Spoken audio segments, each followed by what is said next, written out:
En la fiesta de Navidad, papá dijo, ojalá nunca hubieras nacido, delante de 200 invitados. Yo solo sonreí y respondí, entonces, considérenme muerta. Luego, salí. 30 minutos después, la casa estalló. Lo que encontraron les hizo arrepentirse de todo. La noche en que mi papá me borró de su vida ocurrió en una fría tarde de Navidad de 2023, en un tranquilo suburbio a las afueras de Columbus, Ohio, en la misma sala de estar donde había abierto regalos de niña y aprendido muy pronto a ocupar el menor espacio posible. Estaba de pie cerca del borde de la habitación con un vaso de papel de vino caliente especiado calentando mis palmas, escuchando a Bing Crosby fluir suavemente desde unos altavoces ocultos, observando a casi 200 personas llenar la casa de mis padres con risas, perfume y conversación educada. Amigos de la iglesia. Primos lejanos. Los contactos de negocios de mi papá. Personas que habían conocido a nuestra familia durante décadas y todavía creían que éramos algo digno de admiración. Soy Vanessa. Tenía 32 años esa noche. Trabajaba como analista de ciberseguridad apoyando al ejército de los Estados Unidos. No en combate. Sin gloria. Solo largas horas, sistemas seguros, responsabilidad silenciosa. Para mi papá, era un trabajo invisible. Para mí, había sido la supervivencia. La casa parecía sacada de una revista navideña. Luces blancas envolvían la barandilla. Un enorme árbol brillaba en la esquina, con adornos coleccionados durante 40 años. Mamá había pasado semanas planeando la fiesta, puliendo la platería, ensayando sonrisas. El olor a jamón, canela y pino llenaba el aire. Dondequiera que miraba, la gente felicitaba a mi hermana mayor, Camille. Le tocaban el brazo. Se inclinaban cerca. Sonreían como si acabara de cruzar una línea de meta invisible. Camille estaba de pie cerca de la chimenea con un vestido verde ajustado, su cabello perfectamente rizado, aceptando elogios con la facilidad de alguien que había practicado para este momento toda su vida. La gente no dejaba de decir lo orgullosos que debían estar mis padres ahora que ella entraba en el mundo legal. Nadie mencionó que había estado en la Facultad de Derecho durante años más de lo previsto. Nadie mencionó los exámenes fallidos o la naturaleza temporal de su nuevo puesto. Nada de eso importaba. Lo que importaba era el título. La historia. La apariencia. Papá estaba en su salsa. Se movía entre la multitud como un anfitrión y un juez a la vez, riendo a carcajadas, dando palmadas en la espalda a la gente, contando una y otra vez la misma historia sobre el brillante futuro de Camille y los sacrificios que nuestra familia había hecho para que llegara allí. Cada vez que decía nuestra familia, su mirada me pasaba por alto como si fuera parte del mobiliario. Antes de continuar, déjenme preguntarles algo. ¿Qué están haciendo ahora mismo mientras escuchan esto? ¿Están doblando la ropa? ¿Sentados en el tráfico? ¿Tomando su café de la mañana? Esa noche, yo estaba de pie en la casa de mi infancia, rodeada de personas que amaban la versión de mi familia que nunca me incluyó, y no tenía idea de que en unos minutos, todo se haría añicos. Papá finalmente golpeó su copa con una cuchara, el agudo tintineo cortando el parloteo. La habitación se silenció. La gente se volvió hacia él, sonriente, expectante. Mamá se puso a su lado, su mano descansando ligeramente en su brazo. Camille se acercó, radiante. Él se aclaró la garganta y se lanzó a un discurso sobre los valores familiares, sobre el legado, sobre lo importante que era invertir en el futuro correcto. Habló de sacrificio. Habló de orgullo. Habló de cómo Camille era la prueba de que la dedicación daba sus frutos. Las cabezas asentían. Alguien se secó una lágrima. Yo miraba el patrón de la alfombra y contaba mis respiraciones. Cuando los aplausos se desvanecieron, sus ojos finalmente me encontraron. Me hizo un gesto para que me acercara. No en voz alta. Solo lo suficiente para que las personas más cercanas a nosotros pudieran oír. Me acerqué, sintiendo ya esa opresión familiar en el pecho, la señal de advertencia que había aprendido a ignorar años atrás.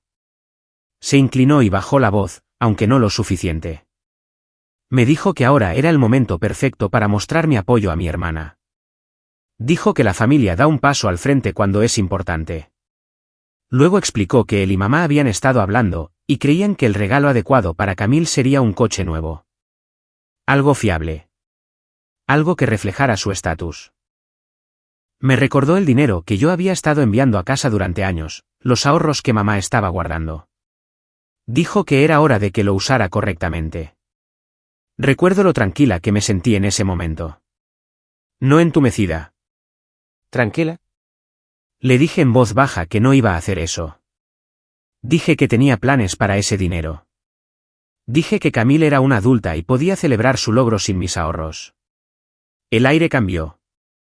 Él se enderezó, su mandíbula se tensó. Su voz se elevó. Dijo que yo siempre tenía excusas. Dijo que nunca entendía cómo funcionaba el mundo real. Luego lo dijo, justo allí, delante de Dios, del árbol de Navidad y de la mitad del pueblo. Dijo que solo la gente inútil se unía al ejército. Que si yo hubiera tenido alguna ambición real, habría elegido un camino mejor. Algunas personas se movieron incómodas. Alguien se rió, pensando que era una broma. No respondí. Simplemente me quedé allí, mirándolo a los ojos. Fue entonces cuando fue a dar el golpe de gracia.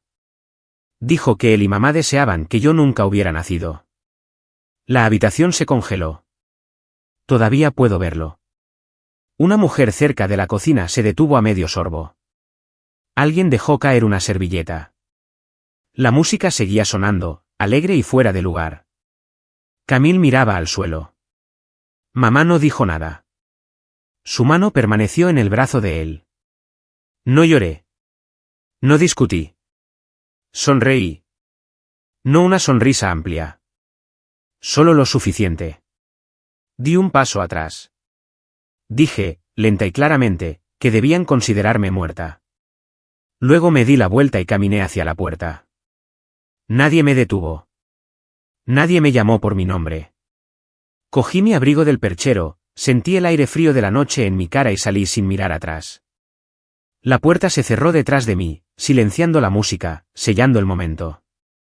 Me senté en mi coche durante un largo rato, con las manos en el volante, observando la casa brillar a través del parabrisas. Eso no fue una reacción. Fue una decisión. Y fue el momento en que dejé de ser la hija que pagaba y se quedaba callada. Todavía no sabía qué vendría después. Solo sabía que algo había terminado, y que ya no iba a cargarlo conmigo. Pero los finales no existen sin principios, y mientras me alejaba de esa casa, mi mente seguía llevándome de vuelta al año en que todo cambió silenciosamente. 2016. Ese fue el año en que dejé de intentar explicarme y empecé a intentar sobrevivir. Tenía 25 años entonces, de pie en una oficina de color beige en un edificio federal en Maryland, sosteniendo una carpeta de Manila con mi nombre. Vanessa Brooks. Analista de ciberseguridad. Asignación de apoyo. Ejército de los Estados Unidos. El título del trabajo no sonaba impresionante para la mayoría de la gente. No había uniforme con medallas, ni historias dramáticas de despliegue, ni fotos dignas de enmarcar. Eran largos días mirando pantallas, rastreando amenazas que nadie veía nunca, asegurándome de que los sistemas se mantuvieran en pie para que otras personas pudieran dormir por la noche. Para mí, se sentía estable. Honesto. Ganado.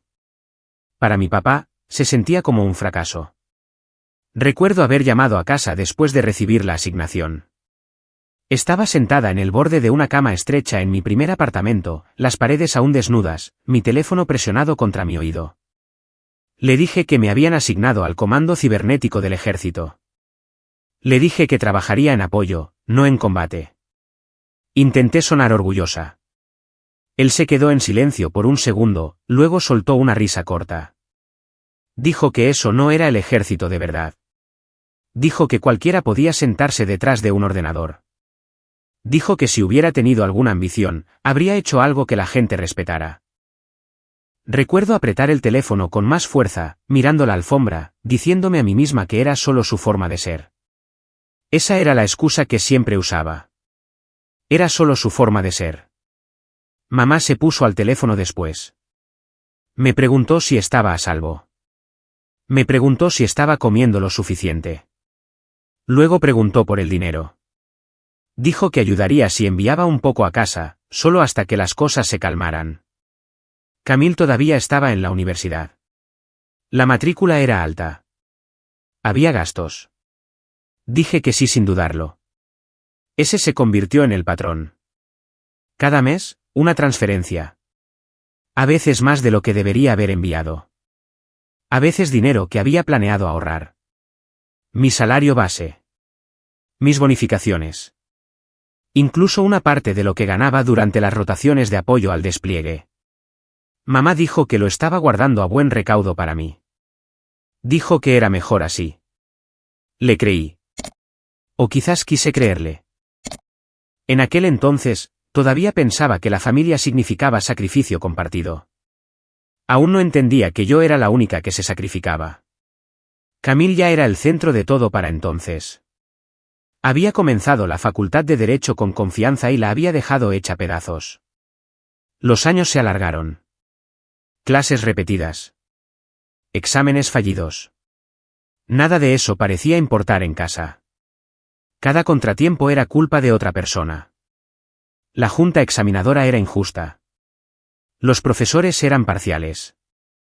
El sistema estaba roto. Él repetía esas explicaciones como si fueran hechos. Cada vez que alguien preguntaba cómo estaban sus hijas, su voz cambiaba dependiendo de qué nombre dijera primero. Con Camille, sus hombros se enderezaban. Sus palabras se pulían.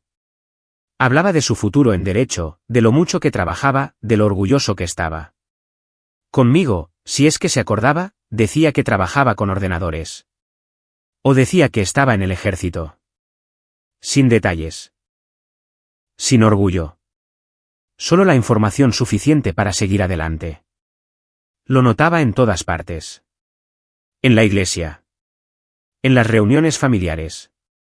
En las cenas con sus amigos. Camille era la promesa. Yo era el pensamiento de última hora. Hubo un día de acción de gracias unos años después de que me uniera al ejército que se me quedó grabado. Él estaba cortando el pavó mientras la gente abarrotaba la cocina. Alguien preguntó qué estaba haciendo yo ahora. Antes de que pudiera responder, él agitó ligeramente el cuchillo y dijo, sigue haciendo esa cosa de los ordenadores. Luego se volvió hacia Camille y le preguntó por sus clases, sus profesores, sus planes. Yo me quedé allí, sosteniendo un paño de cocina, sintiéndome encoger. No dije nada. Nunca lo hacía. Ese fue el papel que aprendí a desempeñar. La callada. La fiable. La que enviaba dinero y se guardaba sus opiniones. Me decía a mí misma que era madurez. Me decía a mí misma que era amor. Me decía a mí misma que algún día se equilibraría. Cuando Camille suspendió el examen de abogacía la primera vez, fui yo quien la llamó. Le dije que eso no la definía. Le dije que lo intentaría de nuevo. Él apenas me habló esa semana, pero aún así envié dinero. Cuando volvió a suspender, mamá lloró por teléfono y dijo que era una temporada muy dura para la familia. Envié más. Nadie me preguntó nunca en qué temporada estaba yo. Había noches en mi apartamento en las que contaba mi saldo restante y me preguntaba si estaba siendo tonta. Luego imaginaba la voz de mamá diciéndome que estaba más seguro con ella. La imaginaba diciendo que la familia es lo primero. Me convencí de que la lealtad significaba resistencia. La verdad era más simple y más dura. Estaba pagando por pertenecer. Lo veo ahora, pero en aquel entonces, no lo cuestionaba. Me decía a mí misma que mi trabajo era silencioso porque estaba destinado a serlo. Que mi contribución era invisible porque así funcionaban los sistemas. Solo te das cuenta de ellos cuando fallan. Él solo notaba el fracaso. Nunca lo dijo abiertamente hasta esa noche de Navidad, pero el mensaje había estado allí todo el tiempo. Mi trabajo no era digno de celebración. Mi esfuerzo no merecía reconocimiento. Mi existencia era aceptable solo mientras fuera útil. Cuanto más daba, menos se me veía. Mirando hacia atrás, las señales estaban por todas partes. La forma en que se tomaban las decisiones sin preguntarme. La forma en que se anunciaban los planes después de los hechos. La forma en que mi dinero se discutía como dinero de la familia, mientras que mis opiniones se trataban como opcionales. Confundí la obligación con el amor. Pensé que ser necesitada significaba ser valorada. Esa noche de 2023 no cambió mi vida. La reveló. Me mostró la verdad que había estado evitando desde 2016. Que había confundido el deber con la pertenencia. Que me había quedado callada porque era más fácil que enfrentar lo que podría costarme hablar. Mientras conducía por las calles oscuras, alejándome de la casa de mis padres, la nieve comenzó a caer ligeramente contra mi parabrisas. Entendí algo que nunca me había permitido decir en voz alta. Yo no había sido una hija en esa familia. Había sido un recurso. Y se espera que los recursos, una vez agotados, se rellenen solos. Esa comprensión se quedó conmigo mientras conducía hacia mi apartamento esa noche, con la nieve cayendo más fuerte, las carreteras más silenciosas de lo habitual. Recuerdo agarrar el volante, sintiendo una extraña mezcla de alivio y dolor yendo y viniendo en oleadas. Es una sensación extraña cuando la historia que te has estado contando durante años de repente deja de encajar. Es como descubrir que has estado caminando con una cojera que nunca notaste hasta que alguien te la señala. No puedes dejar de sentirla una vez que sabes que está ahí. Mi teléfono vibró en la consola a mi lado. No miré, pero ya conocía el patrón. Mamá primero, su voz tensa de preocupación, pero nunca dirigida a las cosas correctas. Luego Camille, entregando cualquier mensaje que fuera más seguro para ella en ese momento. Luego papá, el último, listo para reformular lo que había sucedido para poder seguir siendo el héroe de su propia historia. Puse el teléfono boca abajo y dejé que sonara hasta que el sonido se mezcló con el zumbido de la calefacción. Hubo un tiempo en que habría respondido. En que me habría disculpado por hacerlo sentir incómodo. En que habría dicho cosas como salió mal o entiendo por qué lo dijiste o debería haber sido más paciente. Había pasado años puliendo esas frases hasta que sonaban casi creíbles. Pero algo en mí había cambiado en esa sala de estar, justo delante del árbol de Navidad, de la multitud y de las luces. No fue rabia. Fue reconocimiento. Me di cuenta de que había estado tratando de ganarme un lugar que nunca se me había prometido en primer lugar. Allá por 2016, cuando comencé a enviar dinero a casa, lo hice con un corazón cálido. Imaginaba a mamá guardándolo para mí. Imaginaba a papá presumiendo de mi disciplina ante alguien. Imaginaba a Camille diciendo gracias aunque fuera una vez. En cambio, se volvió esperado. Ordinario. Una regla silenciosa que nadie tenía que decir en voz alta porque yo ya la había aceptado sin darme cuenta. Cuando volví a casa durante el primer invierno, mamá me abrazó con la misma sonrisa suave de siempre, pero no mencionó el dinero. Papá preguntó cuánto tiempo me quedaba, no cómo estaba. Camille preguntó si podía ayudarla con algunas tasas de solicitud. Recuerdo pensar que así es como funcionaban las familias. Alguien siempre necesitaba algo. Alguien siempre daba. Aún no sabía que yo era la única que estaba intercambiando pedazos de mi futuro. Cuanto más tiempo permanecía en el ejército, más claro se hacía que otras personas veían valor en lo que yo hacía, aunque mi propia familia no lo hiciera. Los oficiales me agradecían por detectar vulnerabilidades. Los colegas confiaban en mi juicio. Había días en que terminaba un turno sabiendo que algo que había detectado había protegido a personas reales. Pero cuando compartía algo de eso en casa, papá inclinaba la cabeza como si estuviera hablando un idioma extranjero y decía que debía ser agradable no tener un trabajo de verdad. Pequeños cortes. Pequeños comentarios. Risas despectivas. Se sumaron, tallando algo inestable dentro de mí. Pero decir si una y otra vez me había convertido en alguien que apenas reconocía. Alguien silencioso. Alguien cuidadoso. Alguien que vivía dentro de las líneas que él había trazado. Seguía esperando que el equilibrio cambiara eventualmente, que en algún momento me vieran de manera diferente. Quizás incluso me apreciaran. Quizás incluso me amaran como amaban a Camille. Esa esperanza me mantuvo en mi lugar más tiempo de lo que la lealtad jamás lo hizo. Esa noche, fuera de su casa, cuando papá dijo que deseaba que yo nunca hubiera nacido, no me rompió. Me aclaró. Me mostró que había estado tratando de ganar algo que nunca fue mío para ganar. Pensé en cada cheque que había enviado, cada silencio que había guardado, cada momento en que me había encogido para que otros se sintieran cómodos. Y por primera vez, sentí que la historia que había estado viviendo había terminado silenciosamente mucho antes de la noche de Navidad. Simplemente me había negado a leer la última página. Al salir del coche y caminar hacia mi edificio, entendí una cosa con absoluta certeza. Lo que yo había estado llamando familia no era familia en absoluto. Era una obligación disfrazada de amor, y yo había tenido demasiado miedo para ver la diferencia. Esa comprensión no me consoló, pero me estabilizó. Le dio forma al vacío y lo convirtió en algo que finalmente podía nombrar. Fue el primer paso hacia algo que nunca me había permitido antes. Una vida que no giraba en torno a ser útil para personas que nunca se molestaron en preguntar quién era yo. Ese pensamiento se quedó conmigo a la mañana siguiente cuando me desperté en un apartamento silencioso sin obligaciones tirando de mí. El cielo fuera de mi ventana era de un gris plano de invierno, del tipo que hace que todo el mundo se sienta en pausa. Por primera vez en años, no había mensajes que me sintiera presionada a responder, ni un horario familiar al que tuviera que adaptarme. Solo había silencio. Pesado, desconocido, pero mío. Alcancé mi teléfono por costumbre. Las notificaciones abarrotaban la pantalla como moscas. Llamadas perdidas. Mensajes de voz. Una serie de mensajes de texto. Verlos hizo que algo en mi estómago se retorciera y se tensara.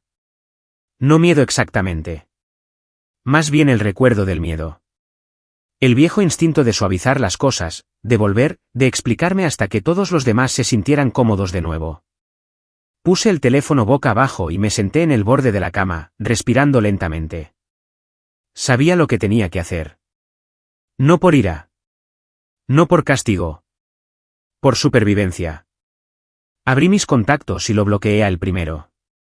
Su número desapareció con un clic silencioso. Luego mamá. ¿Qué me? ¿Tías? ¿Tíos? Primos. Cada nombre se desvaneció como una luz que se apaga en un largo pasillo. Pensé que se sentiría dramático o imprudente, pero no fue así. Se sintió como barrer el polvo de una habitación que había necesitado limpieza durante años. Cuando el último número desapareció de la pantalla, esperé la oleada de culpa que esperaba que me golpeara. No llegó. Lo que llegó en su lugar fue una suave quietud, como el aire después de una nevada. Me senté con ella, dejando que el silencio se asentara en mis huesos.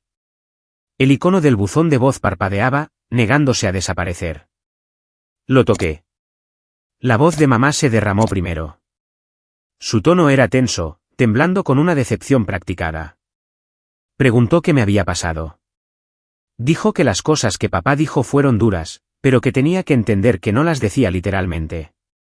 Dijo que debería volver a la casa para que pudiéramos hablar en privado como adultos.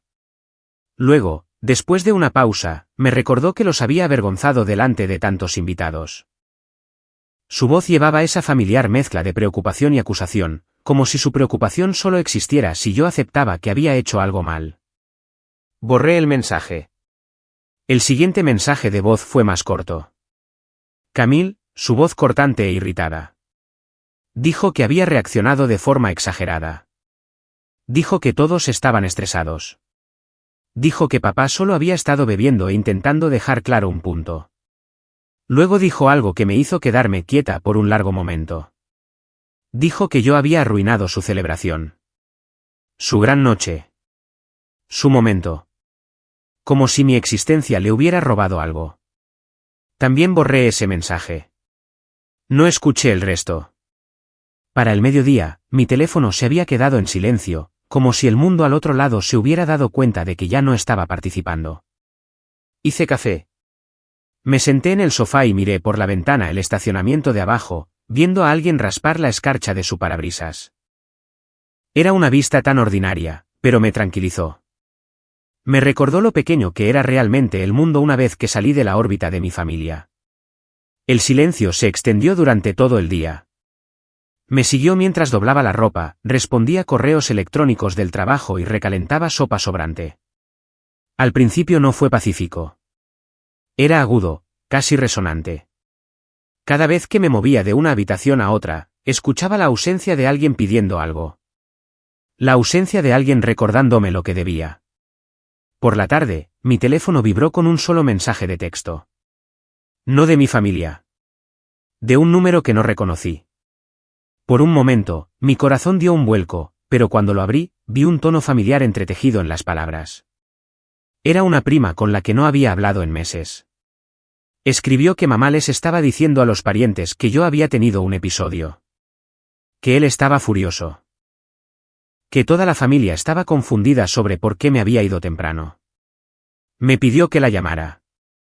Bloqueé el número sin responder. Me sorprendió lo fácil que fue.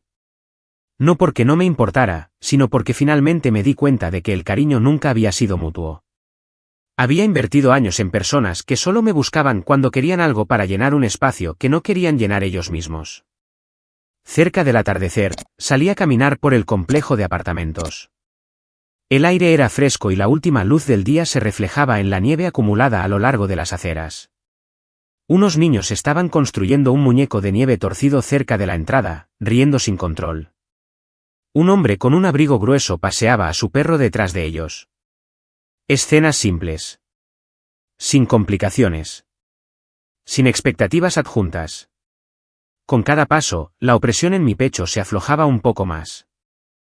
Fue sorprendente darme cuenta de lo poco de mi vida que había vivido para mí misma. Cuántas decisiones habían sido moldeadas para evitar conflictos. Cuántas elecciones habían sido filtradas a través de lo que mantendría la paz. Con qué frecuencia había silenciado mi propia voz antes de que nadie más tuviera la oportunidad.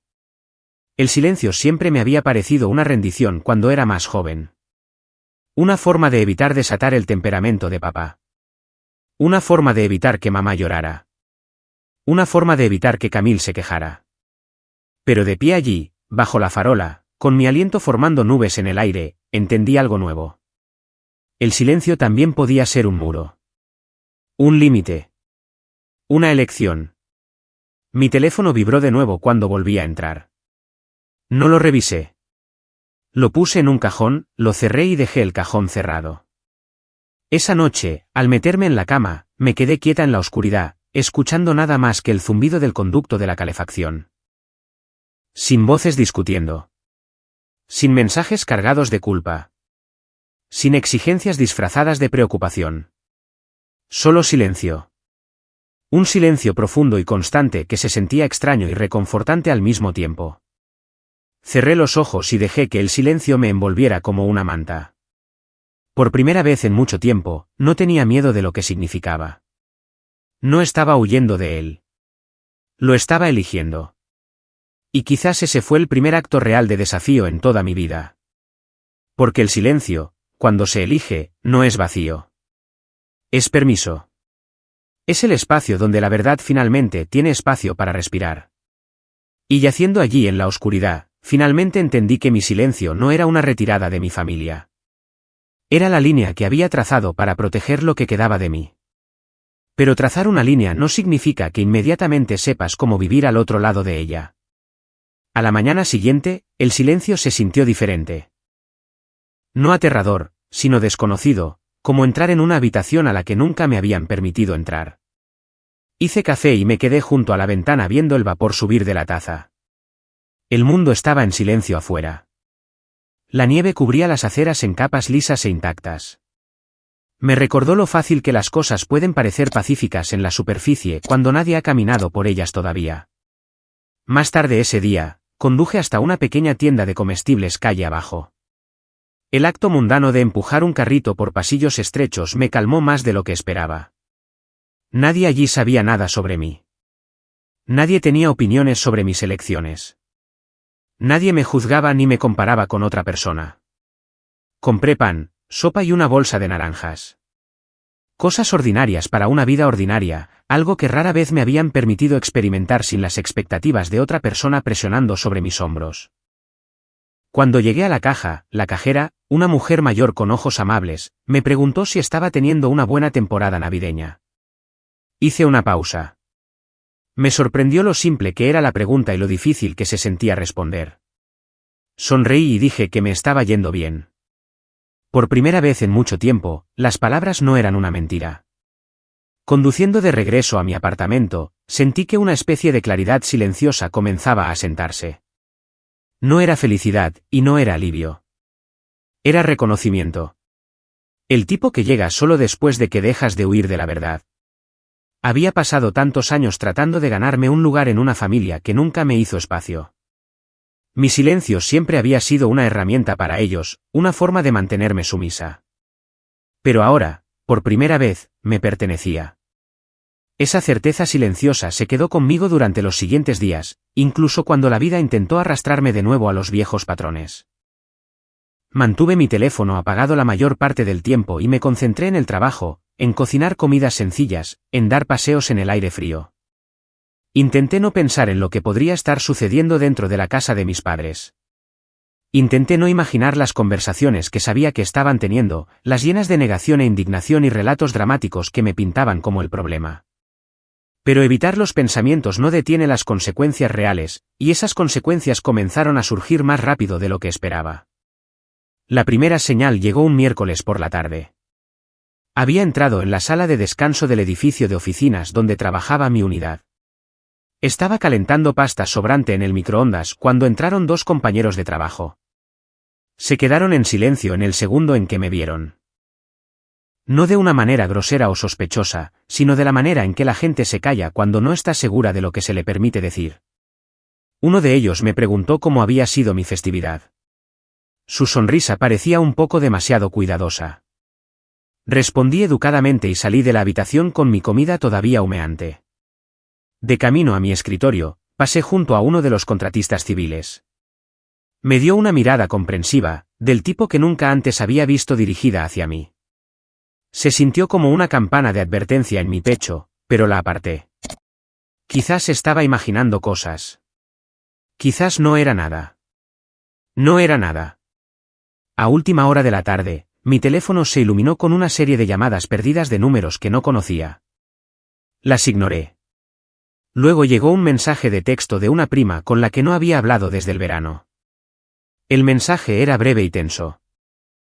Dijo que mi papá había estado diciendo a los parientes que yo había sufrido algún tipo de crisis emocional.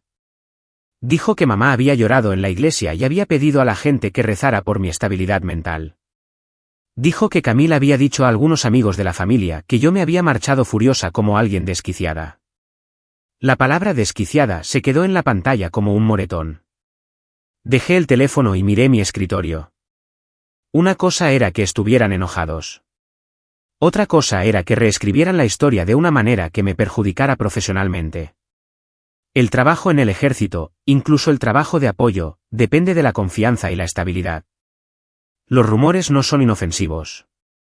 Te siguen, se aferran a tu reputación, colorean la forma en que la gente te ve, incluso si nunca lo dicen en voz alta. Me dije a mí misma que no reaccionara todavía. El silencio seguía siendo mi límite. Pero los límites solo te protegen si el otro lado se queda quieto. Mi familia no tenía intención de hacer eso. 2 días después, llegó el segundo golpe. Salía del edificio después de un largo turno cuando noté una figura familiar de pie cerca de la entrada del estacionamiento. Llevaba un abrigo grueso y un gorro de punto, pero la postura era inconfundible. Hombros cuadrados, barbilla levantada, impaciencia irradiando de su postura como calor del asfalto. Mi papá. Sentí un vuelco en el estómago. Consideré darme la vuelta, fingir que había olvidado algo dentro, pero ya me había visto. Comenzó a caminar hacia mí con esa zancada decidida que usaba cuando quería tener la ventaja. Mantuve mi voz pareja cuando lo saludé. Él no me devolvió el saludo. En cambio, dijo que había venido a hacerme entrar en razón. Dijo que había avergonzado a la familia. Dijo que la gente estaba hablando. Dijo que necesitaba dejar de actuar como una niña y disculparme. Escuché sin responder. Se agitó. Dijo que mis compañeros de trabajo merecían saber que era inestable antes de que causara problemas. Dijo que alguien necesitaba advertirles. Sus palabras atravesaron el viento frío y me golpearon como agua helada. Ese fue el momento en que me di cuenta de por qué mis compañeros de trabajo me habían mirado de manera extraña. Ya había hablado con alguien. Quizás no directamente, quizás no sin rodeos, pero a su manera típica de dejar caer indirectas y dejar que la gente asumiera lo peor. Me quedé allí en el estacionamiento mientras los coches salían detrás de nosotros, los faros reflejándose en el asfalto mojado. Mi papá negó con la cabeza, como si estuviera decepcionado por el desorden que creía que yo había creado. Ni una sola vez mencionó las palabras que me había dicho en la noche de Navidad. Ni una sola vez cuestionó su propio papel en todo esto. Actuó como si yo simplemente hubiera funcionado mal y él hubiera aparecido para reiniciarme. Cuando finalmente se alejó, el frío se sintió más agudo que antes. Me senté en mi coche y dejé que la calefacción funcionara sin salir del espacio. Mis manos temblaban de una manera que no me gustaba. Eso no era miedo. Era claridad. El silencio me había protegido emocionalmente, pero no estaba protegiendo mi nombre. Si seguía sin hacer nada, el daño echaría raíces. El tercer golpe llegó silenciosamente a la mañana siguiente. Un mensaje de Caleb, un primo más joven que siempre había sido más observador de lo que la gente se daba cuenta. Dijo que sabía que las cosas estaban complicadas en este momento, pero que tenía algo que podría necesitar. Me preguntó si quería escucharlo. Dudé antes de responder con un simple sí. Envió una grabación de voz. El audio era granulado, como si hubiera sido grabado en una cocina con platos tintineando de fondo. Al principio, solo escuché una conversación ahogada, luego la voz de mi mamá, tensa y cansada. Dijo que ya no iba a intentarlo más conmigo. Dijo que yo siempre había sido difícil. Luego intervino Camille, quejándose de que yo había arruinado su celebración. Dijo que yo tenía una vena celosa. Luego habló papá, más fuerte que nadie, declarando que si se hubieran detenido en un solo hijo, todos estarían mejor. Dijo que yo había sido una carga desde el día en que nací. Dijo que enviarme al ejército había sido su mejor oportunidad para enderezarme. Escuché la grabación 3 veces. No porque lo necesitara, sino porque necesitaba aceptar que no estaba imaginando el daño. Era real. Documentado. Dicho libremente cuando creían que nadie estaba escuchando. Caleb envió otro mensaje después. Dijo que no sabía lo que yo quería hacer, pero que pensaba que merecía saber lo que se decía a mis espaldas. Dijo que lo sentía. Le di las gracias y le dije que borrara la grabación de su teléfono por su propia seguridad. Guardé una copia en el mío y la bloqueé con una contraseña. Esa verdad se quedó conmigo durante el fin de semana, asentada como un peso en el centro de mi pecho. Me moví por mi apartamento en círculos lentos, tratando de decidir qué hacer a continuación. Lavé platos ya limpios. Doblé ropa que no necesitaba ser doblada. Me dije a mí misma que me calmara, pero la calma no era el problema. El problema era la dirección. Por primera vez en mi vida, no estaba reaccionando emocionalmente. Estaba reaccionando estratégicamente. El lunes por la mañana, me desperté antes de la alarma. El cielo todavía estaba oscuro afuera, ese tipo de oscuridad invernal que hace que todo parezca apagado y lejano. Hice café y me quedé en la cocina silenciosa, bebiéndolo lentamente. Luego me vestí y conduje a la base más temprano de lo habitual. Aparqué y me senté en mi coche durante unos minutos, pensando en cada paso de lo que estaba a punto de hacer. Luego me dirigí a la oficina del abogado general del juez. El edificio del JAG estaba escondido detrás del ala administrativa, una estructura cuadrada con puertas de cristal y un vestíbulo que siempre olía ligeramente a papel y desinfectante. Solo había estado dentro un puñado de veces para reuniones informativas estándar, pero nunca por algo personal. Entrar se sintió como cruzar otra línea que una vez creí que no se me permitía cruzar. Una joven especialista en la recepción levantó la vista y me preguntó si necesitaba ayuda. Le dije que necesitaba hablar con un abogado sobre un asunto personal que estaba comenzando a interferir con mi posición profesional. Mi voz sonó más firme de lo que esperaba. Ella asintió y tecleó algo en su ordenador, luego me dirigió a una pequeña sala de espera con sillas de color beige y una fila de certificados enmarcados en la pared. Me senté y junté las manos. Esto no era venganza. No era un castigo. Era protección. Era la primera vez que elegía una acción no basada en lo que mi familia podría pensar o cómo podrían reaccionar, sino basada en lo que necesitaba para preservar mi vida. Después de una corta espera, una capitana entró en el vestíbulo y me llamó por mi nombre. Me llevó a su oficina y me indicó que me sentara. Su escritorio estaba ordenado, solo una pila de archivos, un bloc de notas legal y una taza de bolígrafos dispuestos en línea recta. Me pidió que explicara la situación. Comencé lentamente, describiendo los eventos en la fiesta de Navidad, las palabras que mi papá había dicho delante de casi 200 invitados, los rumores que mi familia había comenzado a difundir y el incidente en el que mi papá se había presentado en mi lugar de trabajo. Mantuve mi voz pareja, fáctica. Ella tomó notas sin interrumpir. Luego mencioné la grabación de Caleb. Su bolígrafo se detuvo. Me preguntó si tenía una copia. Le dije que sí. Asintió y me dijo que no la reprodujera en la oficina, sino que confirmara su contenido. Cuando lo hice, escuchó atentamente, su expresión se agudizó de la manera en que lo hacen los abogados cuando los hechos comienzan a formar una línea en lugar de puntos dispersos. Cuando terminé, se reclinó en su silla y me miró por un largo momento. Dijo que esto era serio. Dijo que los ataques a la reputación, la interferencia en el lugar de trabajo y las afirmaciones infundadas de inestabilidad mental podrían poner en peligro no solo mi carrera, sino también mi autorización de seguridad. Me preguntó qué resultado quería. La pregunta me sorprendió. Nadie en mi familia me había preguntado nunca qué quería yo. Me tomó un momento antes de poder responder. Dije que quería que pararan. Quería que los rumores terminaran. Quería que mi papá nunca más se presentara en mi lugar de trabajo. Quería proteger mi nombre sin escalar a algo que arrastrara toda la situación a la vista del público. Dije que no quería venganza. Quería distancia y seguridad. Ella asintió de nuevo, esta vez con comprensión. Dijo que el camino más simple y fuerte era una orden de cese y desistimiento. Dijo que su oficina podría redactar una carta que describiera las consecuencias legales del acoso continuo, la interferencia en el lugar de trabajo y la difamación. Dijo que esta carta no sería ruidosa ni dramática. Sería oficial, profesional y efectiva. Sentí que algo cambiaba dentro de mí mientras escuchaba. Durante años, había permitido que las emociones dictaran mi comportamiento porque no quería empeorar las cosas. Pero a la ley no le importan la culpa, la vergüenza o los roles familiares. Le importan los hechos, los límites y las acciones. Me preguntó si quería que la carta se dirigiera solo a mi papá o al hogar. Hice una pausa.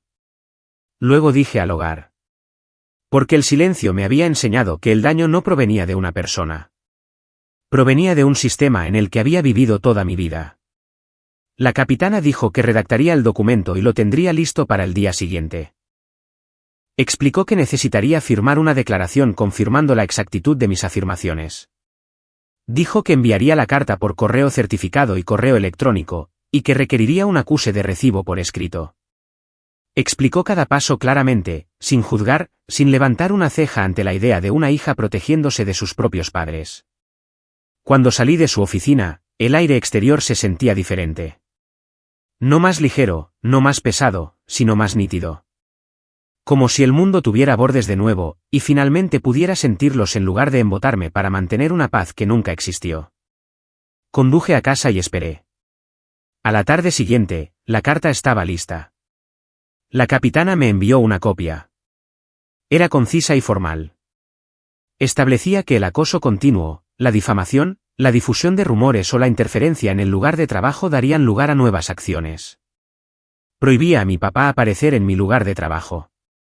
Documentaba los incidentes conocidos. Describía las consecuencias por incumplimiento. Al leerla, sentí una inesperada oleada de firmeza. Por primera vez, tenía algo más grande que mi voz hablando en mi nombre. El sistema para el que trabajaba, la institución que mi papá había menospreciado, era ahora el escudo entre nosotros. La carta fue enviada. Unas horas después, vi aparecer las notificaciones en mi teléfono. Entrega confirmada. Correo electrónico recibido. Luego, nada. Sin llamadas. Sin mensajes. Sin mensajes de voz histéricos. Sin acusaciones. Solo silencio. Pero esta vez, no era el silencio de la evasión o la negación. Era el silencio que sigue a que te digan que no por algo más grande que tú. Esa noche, me senté en mi sofá con una manta sobre mi regazo, la televisión a bajo volumen pero apenas registrándose en mi mente. Pensé en la carta viajando a través del sistema, aterrizando directamente en la bandeja de entrada de mis padres, interrumpiendo la narrativa que habían intentado construir sobre mí. Imaginé a papá leyéndola, dándose cuenta de que la hija a la que llamó inútil acababa de usar al ejército que él ridiculizaba para trazar una línea inquebrantable.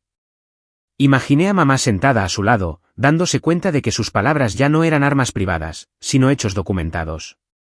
Pero imaginar sus reacciones no me trajo satisfacción. En cambio, me trajo claridad. Entendí finalmente que los límites no requieren comprensión para ser válidos. No requieren acuerdo, ni disculpa, ni reconciliación emocional. Solo requieren aplicación. Durante años, había creído que si me explicaba lo suficientemente bien, si amaba lo suficiente, si me sacrificaba lo suficiente, entonces eventualmente me respetarían. Nunca se me había ocurrido que el respeto no crece de la explicación. Crece de las consecuencias. Mientras apagaba las luces y me preparaba para dormir, el apartamento se sentía firme bajo mis pies. Respiré el silencio y dejé que se asentara en mi pecho como algo ganado. Ya no necesitaba que entendieran mis límites. Creí eso, y durante unos días, pareció que el mundo estaba de acuerdo. El trabajo volvió a su ritmo habitual. Mi bandeja de entrada se mantuvo limpia. Nadie me miró con esa simpatía cuidadosa nunca más. Mi nombre se sintió como mío de nuevo, no un rumor pasando de boca en boca. Me permití respirar, del tipo de respiración lenta que llega hasta el fondo de tus costillas. Luego, en una mañana gris a principios de enero de 2024, mi supervisor me envió un breve mensaje pidiéndome que pasara por su oficina cuando tuviera un momento. La solicitud era educada, ordinaria, del tipo de cosas que generalmente significaban una actualización de horario o una nueva tarea. Aún así, mi estómago se apretó mientras caminaba por el pasillo. No era pánico. Era instinto. La vieja parte de mí que esperaba consecuencias cada vez que me defendía. Su oficina era pequeña y ordenada, las persianas a medio abrir, la luz exterior tenue y desvaída. El coronel Whitaker también estaba allí, de pie cerca de la ventana con las manos entrelazadas a la espalda. Era más alto que mi supervisor, de hombros anchos, del tipo de hombre que llevaba la autoridad sin levantar la voz. Lo había visto en reuniones e informes, siempre tranquilo, siempre preciso. No era alguien a quien sorprendieras casualmente. Mi supervisor me indicó que me sentara. Me senté, con la espalda recta, las manos sobre mis rodillas como si me estuvieran evaluando. El coronel Whitaker se giró desde la ventana y me miró con una expresión firme que no se inclinaba hacia la amabilidad ni la dureza. Se inclinaba hacia la verdad. Me preguntó si estaba bien. Dije que sí. Me preguntó si algo fuera del trabajo había estado causando estrés que pudiera afectar mi rendimiento. Respondí con cuidado. Le dije que había lidiado con una situación familiar durante las vacaciones, pero que estaba contenida. Le dije que había tomado medidas para proteger mis límites personales y que no interferiría con mis deberes. Él asintió una vez, lentamente. Luego dijo algo que me secó la garganta. Dijo que había llegado información a la unidad sugiriendo que yo era inestable, que había experimentado algún tipo de crisis y que había preocupaciones sobre mi fiabilidad. Dijo que ese tipo de ruido no suele llegar lo suficientemente alto como para tocar nuestra oficina, pero cuando lo hace, tiene que ser abordado.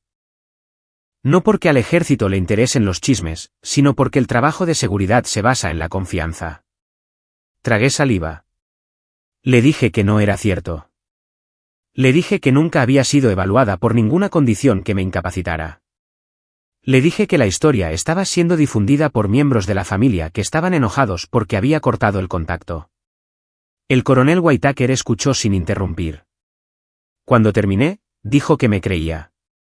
Las palabras aterrizaron como una mano en mi hombro. Firme. Reconfortante. Luego dijo que aún tenía que seguir el proceso. Explicó que cuando partes externas intentan desacreditar a un miembro del servicio, especialmente a alguien que trabaja en ciberseguridad, la unidad tiene que confirmar que no hay un riesgo real, porque el trabajo que hacemos no perdona las suposiciones. Dijo que el equipo de seguridad ya había abierto una investigación silenciosa. No sobre mi salud mental, sino sobre la fuente del rumor. Dijo que las preguntas eran simples. ¿Quién lo estaba difundiendo? ¿Qué estaban diciendo exactamente? ¿Estaban tratando de interferir con mi empleo o acceso? ¿Estaban intentando contactar a personas en mi lugar de trabajo? Sentí que el calor subía detrás de mis ojos, no por tristeza, sino por algo más frío. Ira, sí, pero también un profundo asco de que mi papá lo hubiera llevado tan lejos. No solo me había insultado. Había entrado en mi vida profesional e intentado envenenarla porque no podía controlarme. Mi supervisor preguntó si mi papá se había presentado en el edificio. Dije que sí, en el estacionamiento. Mantuve mi voz nivelada mientras explicaba. Dije que había intentado hablar conmigo. Dije que había hecho comentarios sobre advertir a mis compañeros de trabajo. Dije que desde entonces había buscado una orden formal de cese y desistimiento a través de canales legales.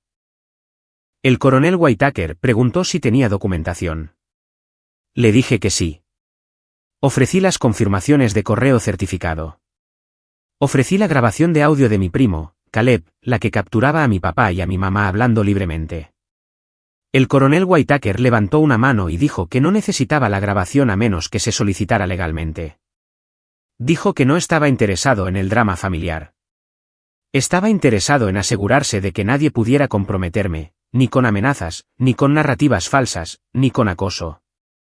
Las palabras me golpearon de una manera que no esperaba. Durante años, me habían dicho que era débil. Inútil. Menos que. Ahora un oficial superior me estaba diciendo, en los términos más claros, que mi seguridad importaba porque mi papel importaba. No porque fuera perfecta. No porque hubiera realizado algún gran gesto. Porque era parte de un sistema que no funcionaba con favoritismo. Funcionaba con estándares. El coronel Whitaker hizo una pregunta más. Me preguntó si alguno de mis familiares había intentado usar mi nombre o estatus para obtener acceso a algo. Un contacto. Una recomendación. Una autorización de seguridad. Algo así. Al principio negué con la cabeza, luego dudé. Dije que no lo creía. Luego recordé algo que había intentado ignorar. Camila había mencionado de pasada que su bufete de abogados podría trabajar con clientes del gobierno algún día. Lo había dicho con una sonrisita petulante, como si la proximidad a mi mundo elevara el suyo.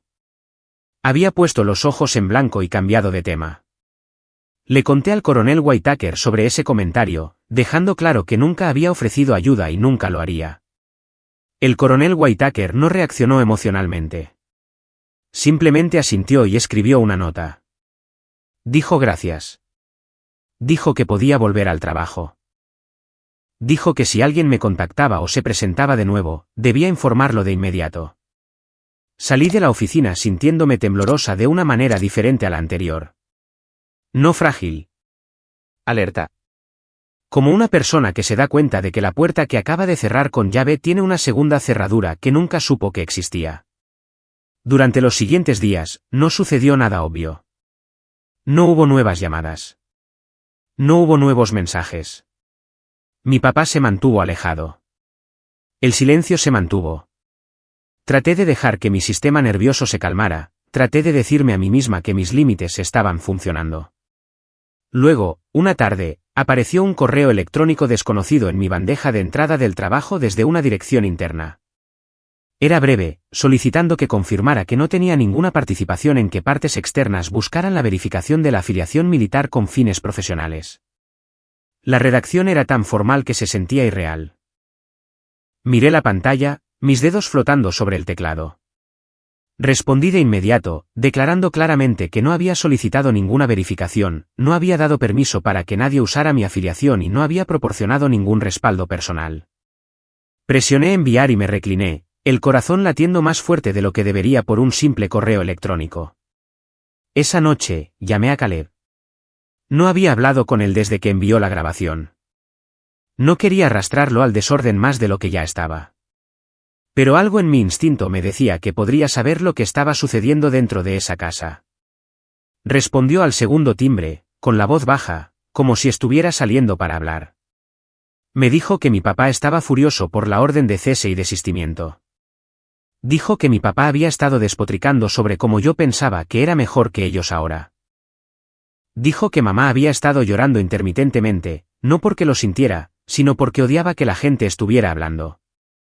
Dijo que Camila había estado respondiendo bruscamente a todos, culpándome por todo lo que estaba saliendo mal.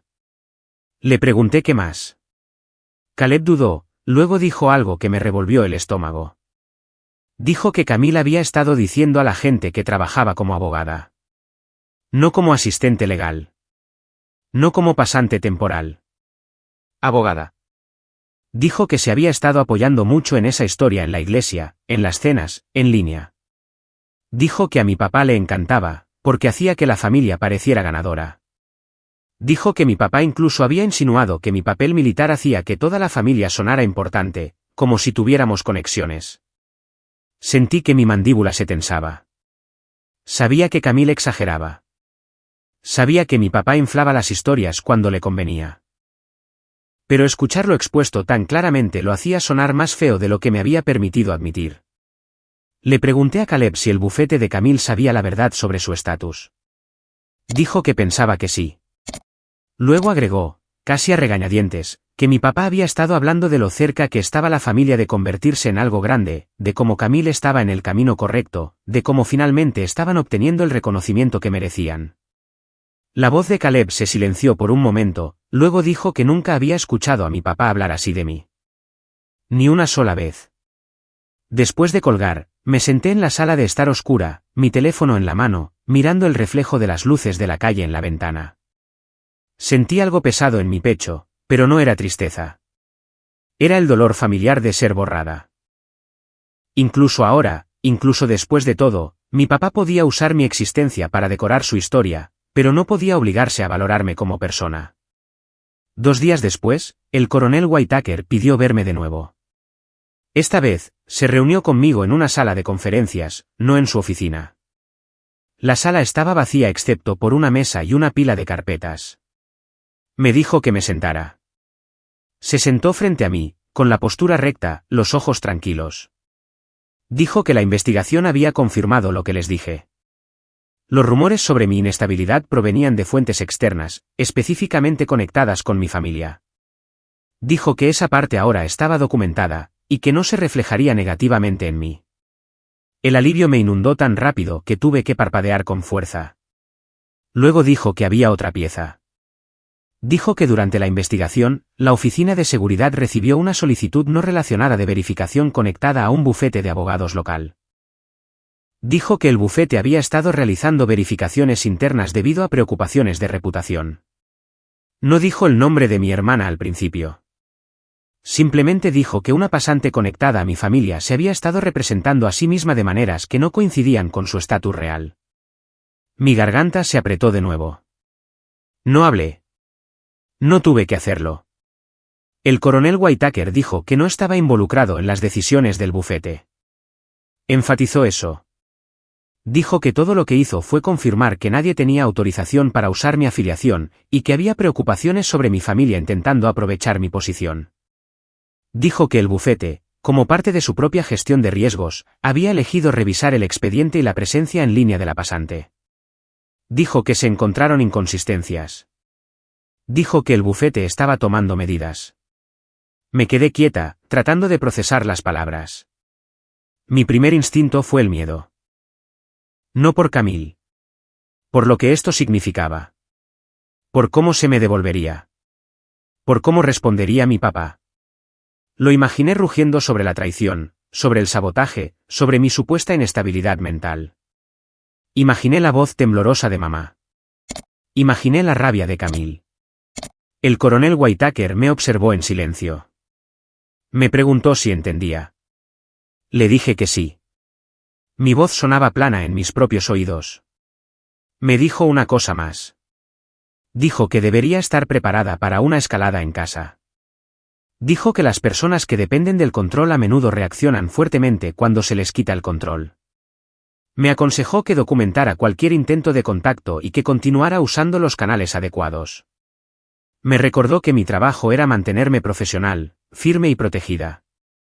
Cuando terminó la reunión, volví a mi escritorio sintiéndome entumecida y aguda al mismo tiempo. No me sentí victoriosa. No sentí que hubiera ganado nada. No había pedido esto. No lo había planeado. Ni siquiera había querido que la vida de Camille implosionara. Quería que mi familia dejara de mentir sobre mí. Y sin embargo, la verdad tiene impulso. Esa noche, me quedé en la cama mirando el techo, escuchando el zumbido de la calefacción y el sonido distante de la televisión de un vecino a través de la pared. Pensé en todos los años que mi papá se había burlado de mi trabajo, lo había llamado inútil, lo había tratado como un camino inferior. Y ahora, ese mismo sistema, el que él desestimó, había expuesto silenciosamente la podredumbre debajo de su historia favorita. Entendí entonces que no podía controlar lo que la verdad tocaba una vez que se ponía en movimiento. Solo podía controlar lo que elegía hacer con ella. Y mientras me quedaba dormida, un pensamiento se instaló en mi mente con una extraña y firme claridad. La verdad no necesita mi permiso para avanzar. Tiene su propia gravedad. Aprendí eso en los días que siguieron, no a través de dramáticas llamadas telefónicas o confrontaciones ruidosas, sino a través de la forma silenciosa en que las consecuencias se filtran en la vida cotidiana. El karma no siempre llega con fuegos artificiales. A veces aparece como una corriente de aire bajo una puerta, desapercibida hasta que toda la habitación se siente más fría. No llamé a Camille. No le envié un mensaje de texto a mamá. No le pedí a Caleb actualizaciones. Después de esa reunión con el coronel Whitaker, tomé una decisión que al principio se sintió extraña. No perseguiría las consecuencias. No refrescaría mi teléfono como una adolescente esperando chismes. No dejaría que su caos se convirtiera en mi entretenimiento. Había pasado demasiados años siendo arrastrada a sus tormentas. Si la verdad avanzaba por sí sola, yo iba a seguir caminando en la dirección opuesta. Eso fue más difícil de lo que parece. Cuando creces en una familia donde todo es asunto de todos, el silencio se siente antinatural. Se siente como si te negaras a participar en el único idioma que te enseñaron. Pero seguí recordándome que mi trabajo ya no era gestionar sus emociones. Mi trabajo era mantenerme firme. Mantenerme limpia. Mantenerme fuera del desorden al que seguían tratando de arrastrarme. El trabajo ayudó. Siempre lo hacía. Hay algo reconfortante en una rutina donde la gente espera que seas competente, no sumisa. Pasé largas horas en habitaciones seguras con luces fluorescentes y el suave chasquido de los teclados a mi alrededor. Me concentré en alertas, registros, patrones. En el tipo de trabajo invisible que evita que los sistemas colapsen. Tomé mis descansos para almorzar sin revisar mi teléfono personal. Respondí mensajes de mi supervisor, no de mi familia. Fui a casa, cociné la cena y vi programas de televisión antiguos que se sentían reconfortantes y familiares. Luego, la primera pista me llegó de todos modos. Vino de una mujer de la iglesia. No de la iglesia de mis padres, sino de una pequeña congregación cerca de mi apartamento a la que a veces asistía cuando tenía energía. No iba a menudo, pero ese domingo fui porque necesitaba sentarme en algún lugar tranquilo que no se sintiera como una base o un tribunal. Llevaba un suéter sencillo y vaqueros. Mantuve la cabeza baja, me deslicé en un banco cerca de la parte de atrás y escuché himnos que me recordaban la infancia antes de entender lo que estaba sucediendo dentro de mi propia casa. Después del servicio, una mujer que apenas conocía se me acercó cerca de la mesa de café. Tenía 60 y tantos años, con ojos amables y una voz suave. Me preguntó si estaba bien. Su tono era gentil, pero había algo cuidadoso en él, como si estuviera eligiendo sus palabras con especial atención. Le dije que estaba bien. Ella asintió, luego dijo que había oído algunas cosas sobre mi familia en Ohio. Dijo que sonaba complicado. Dijo que lo sentía. Mi estómago se apretó. Le di las gracias y dije que lo apreciaba, luego me fui con mi café intacto. En el camino a casa, mi mente dio vueltas a través de las posibilidades. La gente rara vez dice he oído algunas cosas a menos que las cosas ya se estén extendiendo más allá de las personas involucradas. Significaba que la historia de mi familia, la que habían tratado de controlar, se estaba deslizando hacia otros espacios. Significaba que ya no solo hablaban dentro de su casa. Se estaba hablando de ellos. Esa misma tarde, Caleb envió un mensaje desde un número nuevo. No dijo hola. No preguntó si tenía tiempo. Simplemente escribió que pensaba que debería saber algo. Miré la pantalla por un largo momento antes de responder. Le dije que podía decirlo. Respondió que Camille había perdido su puesto en el bufete de abogados.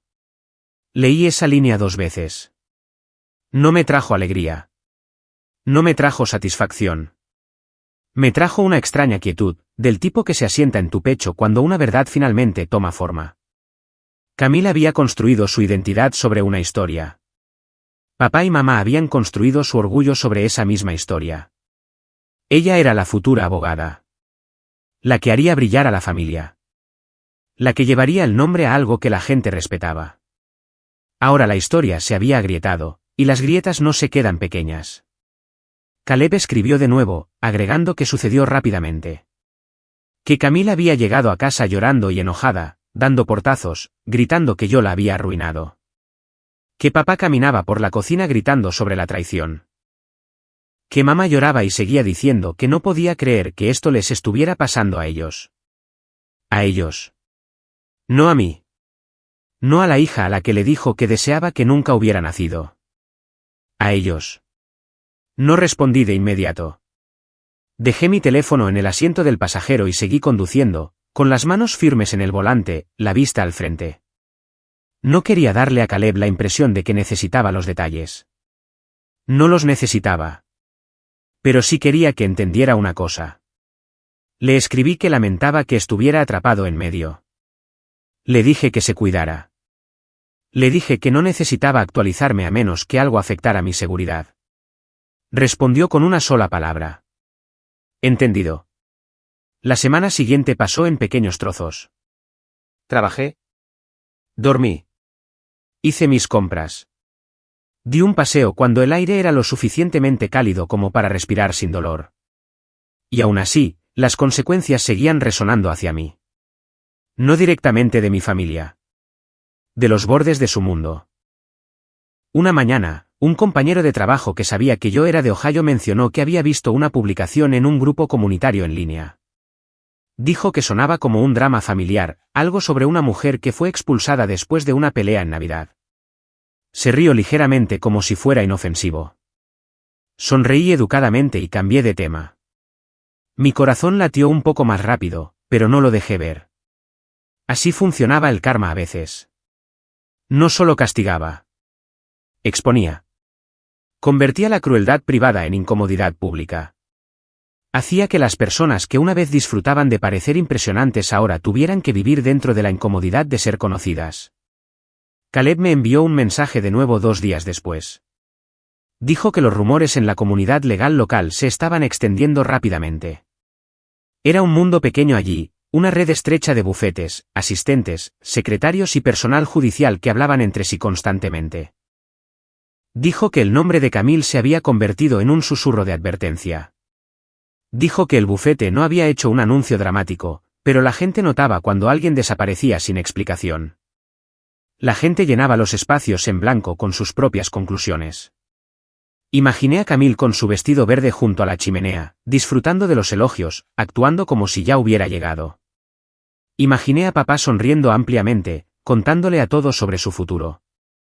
Imaginé a mamá de pie a su lado, con los ojos brillantes de un orgullo que nunca me perteneció. Luego imaginé esa misma casa semanas después, más silenciosa, las luces aún encendidas pero la energía diferente.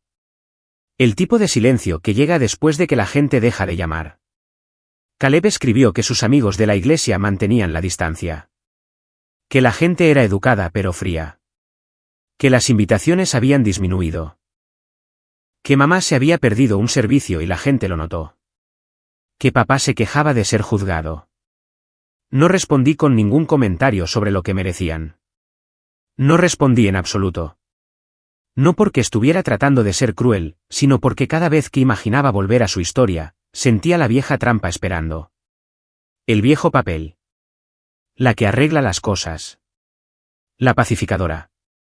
La hija que absorbe todo y se disculpa por sangrar. Me había prometido a mí misma que no volvería a eso. Una tarde, mientras estaba sentada en mi sofá con un tazón de sopa en mi regazo, me encontré mirando la pared y sintiendo algo inesperado. No culpa. No arrepentimiento. Algo como vacío. El tipo que sigue a un cambio importante, incluso cuando el cambio es necesario. Me di cuenta de que siempre había creído que las consecuencias se sentirían dramáticas. Como una escena de película. Como un fuerte portazo y un momento triunfante donde la persona agraviada finalmente gana. Pero la vida real no suele darte ese tipo de satisfacción limpia. La vida real te da silencio, pequeñas actualizaciones y largos tramos en los que simplemente existes con el conocimiento de que tu familia se está desmoronando sin ti. Pensé en esa palabra, desmoronándose, y sentí una dura verdad subir por mi garganta. No se estaban desmoronando porque me fui. Se estaban desmoronando porque habían construido su familia sobre mentiras. La habían construido sobre la idea de que el éxito de Camille importaba más que mi dignidad.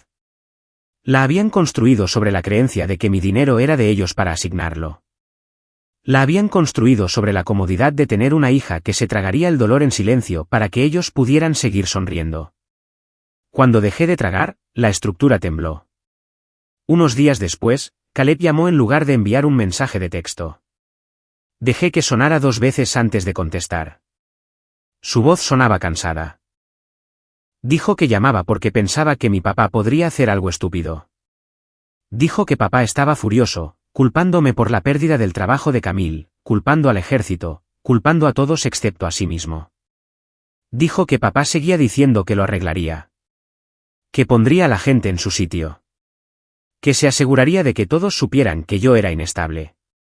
Escuchar eso hizo que mis hombros se tensaran. Caleb dijo que mamá no estaba ayudando. Mamá estaba llorando, diciendo que ya no reconocía su propia vida. Diciendo que estaba siendo rechazada. Diciendo que no entendía por qué la gente era tan fría. Ni una sola vez, dijo Caleb, mamá mencionó las palabras que papá me dijo en la fiesta de Navidad. Ni una sola vez dijo que habían ido demasiado lejos. Solo habló de lo que le estaba pasando a ella.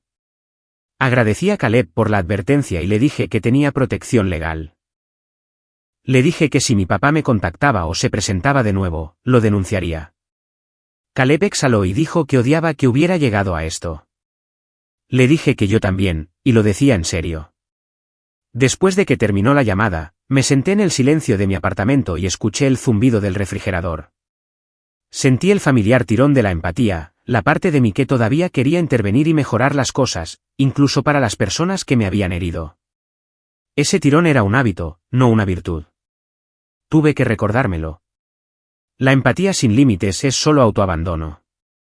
Me levanté y caminé hacia la ventana. Afuera, el estacionamiento estaba tranquilo. Una mujer llevaba las compras a su coche.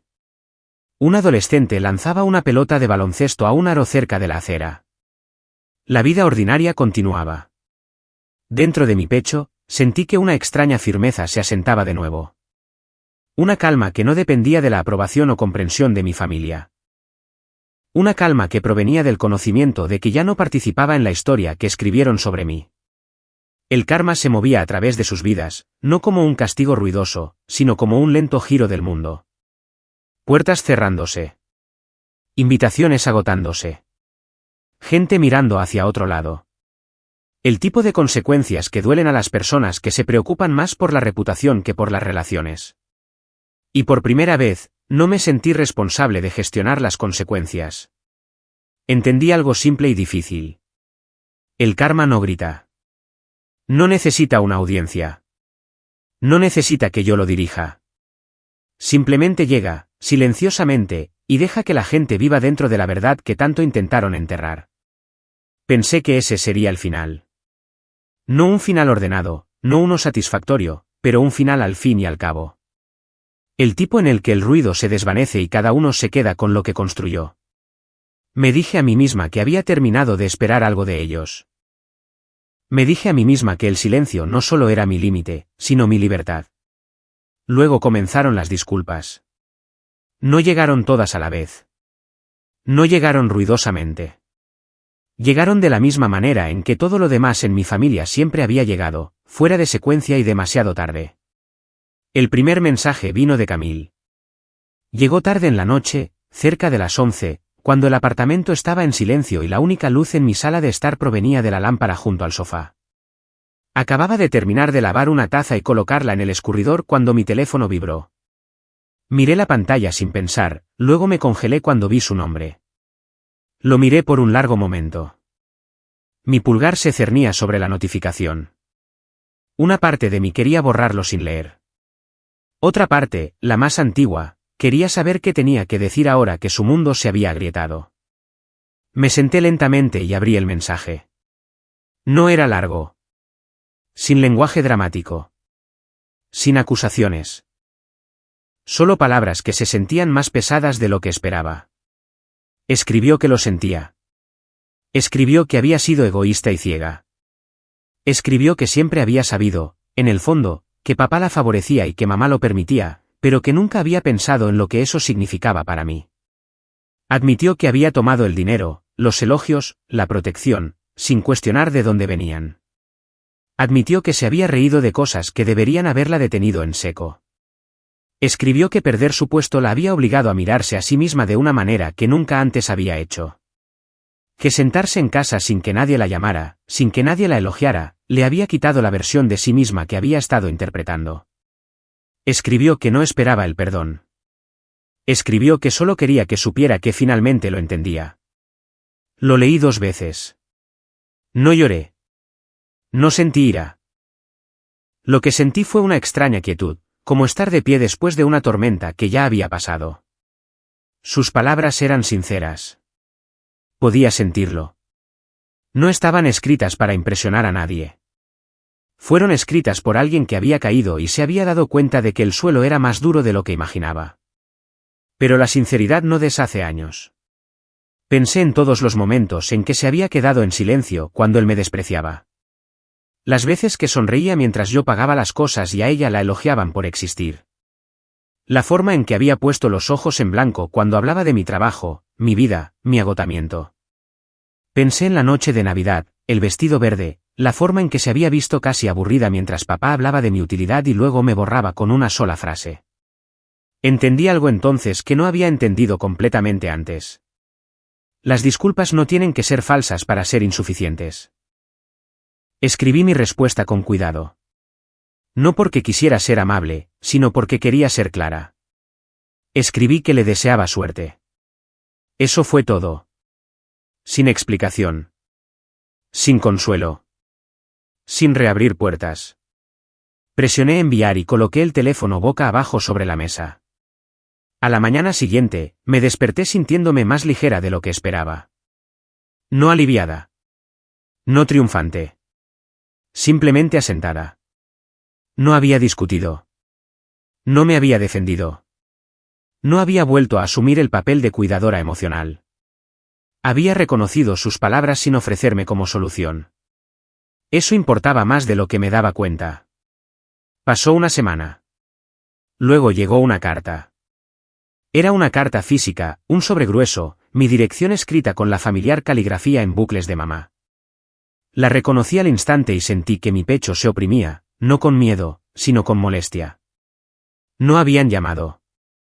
No habían enviado mensajes de texto. Habían elegido la única forma de comunicación que exigía tiempo y trabajo emocional. Dejé el sobre en el mostrador durante 2 días.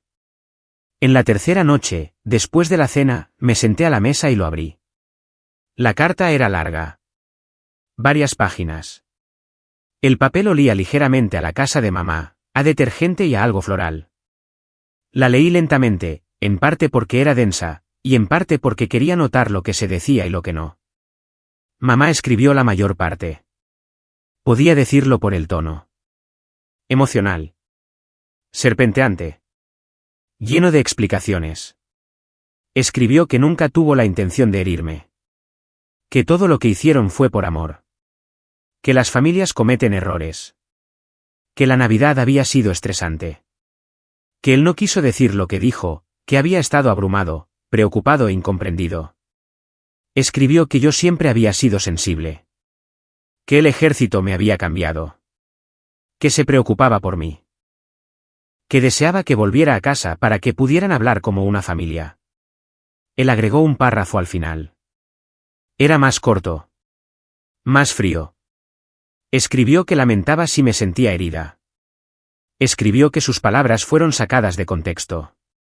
Escribió que yo había avergonzado a la familia al hacer las cosas legales. Escribió que Camille estaba luchando y que yo debería considerar las consecuencias de mis elecciones. Escribió que todavía esperaba más de mí. Doblé la carta con cuidado y la volví a meter en el sobre. No sentí ninguna necesidad de responder. Ni siquiera para corregir el registro. Porque la carta no era una disculpa. Era una defensa. Era un intento de arrastrarme de nuevo a la vieja dinámica, donde mi dolor era negociable y sus intenciones eran sagradas. Era un intento de reformular lo que sucedió como un malentendido en lugar de un patrón. Era un intento de hacer de mi reacción el problema en lugar de su comportamiento. Coloqué el sobre en un cajón y lo cerré. Días después, llegó otro mensaje, esta vez desde la dirección de correo electrónico de mamá. Era más corto que la carta, pero llevaba el mismo tono. Escribió que me extrañaba. Escribió que no entendía por qué los estaba castigando. Escribió que las familias perdonan. Escribió que aferrarse a la ira solo daña a la persona que la sostiene. Lo leí una vez y lo archivé. No me aferraba a la ira. Me aferraba a la claridad. Hay una diferencia. La parte más difícil no fue resistir la culpa. La parte más difícil fue resistir el impulso familiar de explicarme. De justificar mi silencio. De hacerles ver que no era cruel, que no era fría, que no estaba castigando a nadie. Pero ese impulso provenía del mismo lugar que todo lo demás que había hecho por ellos. La creencia de que necesitaba ganarme el derecho a existir sin ser dañada. Ya no necesitaba eso.